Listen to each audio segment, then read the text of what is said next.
የፈለኩት ነገር ምንድነው በዚህ ቪዲዮ ክቡራትና ክቡራን ኖርማል ካርትሌጅ ምን ይመስላል የሚለውን ነገር ነው ለእናንተ ማሳየት የምፈልገው። ኖርማል የመገጣጠሚያ ካርትሌጅ ምን ይመስላል? ካርትሌጅ የምንለው ነገር አያችሁት?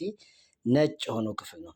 ይሄ እንደምታዩት አያችሁ፣ ነጭ ንጹህ ነው፣ ነጭ ነው፣ ምንም ነገር የለበትም። አያችሁት? ይሄን ነጭ የሆነው ክፍሉ ካርትሌጅ እንለዋለን። ይሄ አሁን እዚህ ጋር ያለ ይሄ this is a cartilage በአጥንቶቹ የመጨረሻና የመጀመሪያ ክፍሎች ላይ የሚገኝ ነው። ለምሳሌ ከሌላው አጥንት ያየች በከለር ይለያል። ይሄኛው ሻካራ ነው። ይሄ ሻካራ ነው። ኖርማል አጥንቱ ሻካራ ነው። ይሄኛው ግን በጣም ለስላሳ ነው። ለስላሳ የሆነ ነው። በዚህ ውስጥ ለእንቅስቃሴ እንዲያመቸው ፍሉድ አለ። ሳይኖቪያል ፍሉድ ይባላል። ወይም ደግሞ ሳይኖቪየም የሚባል ሌላ ስትራክቸር አለ። እሱ እንቅስቃሴው እንትን የሚያደርግ ነው። ያያችሁት ዲስ ስትራክቸሮቹ ማለት ነው። ያያችሁት ይሄ ጠፍጣፋ ነው፣ እንትን ጎርጓዳ ነው።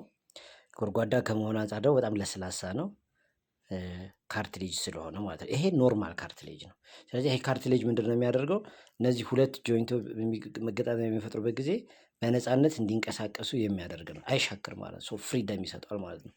በአርትራይቲስ ጊዜ በተለይ በኦስቲዮ አርትራይቲስ እና በተለያዩ ጉዳቶች ጊዜ በሚደርስበት ጊዜ ይሄ ሸካራ ኖርማል ልስልስ ያለው ነጩ ክፍል ወደ ምንነት ይቀየራል መሰላችሁ? ወደ ሻካራነት ይቀየራል እና ይሄ ጠቃጠቆ ይሆናል። በየመካከሉ ጠቃጠቆ ቦታዎች ታያላችሁ። ያ ማለት ምንድን ነው?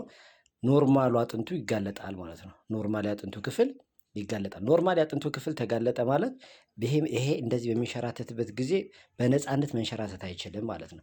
ለዛ ነው ቁጭ ብላችሁ ስትነሱ፣ ደረጃ ስትወጡና ስትወርዱ ጉልበታችሁ አካባቢ፣ ዳሌ ላይ ምናምን የሚሰማችሁ፣ ትከሻ አካባቢ የሚሰማችሁ ህመም ስታንቀሳቀሱት በነፃነት አይሄድላችሁ። ምክንያቱም ይሄ እንቅ አድርጎ ይዘዋል ማለት ነው። ልክ ልቀቅ ስትሉ አጥብቆ ስለሚይዘው ቶሎ አይለቅላችሁም።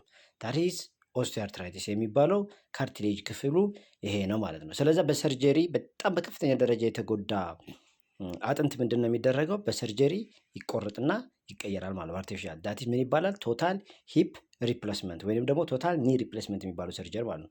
ስለዛ ምን ያደርጋሉ መሰላችሁ? ይሄኛውን ክፍል እንዳለ ሙሉን ይሄን ሙሉን ያወጡትና ከዚህ በታች ያለው ረጅም ዋላ አይደለ፣ በሰው ሰራሽ በሆነ እንትን ይሄን ይተኩታል። ይችኛዋን ክፍል እንደዛ ያደርጉና በሰው ሰራሽ ወደ ላይ አድርገው እንደዚህ ያያይዘው ያኩታል። ስለዚህ አዲስ ጆይንት ፍሪክሽን የሌለው ፍሪክሽኑ ቀላል የሆነ እንትን ይጠቃሉ። ህመሙም ይቀንሳል። የመንቀሳቀስ አቅምም ይቀንሳል ማለት ነው። ስለዚህ ይሄ ኖርማል የሆነው ጆይንት ካርትሌጅ ነው ማለት ነው። ይሄንን ለማሳየት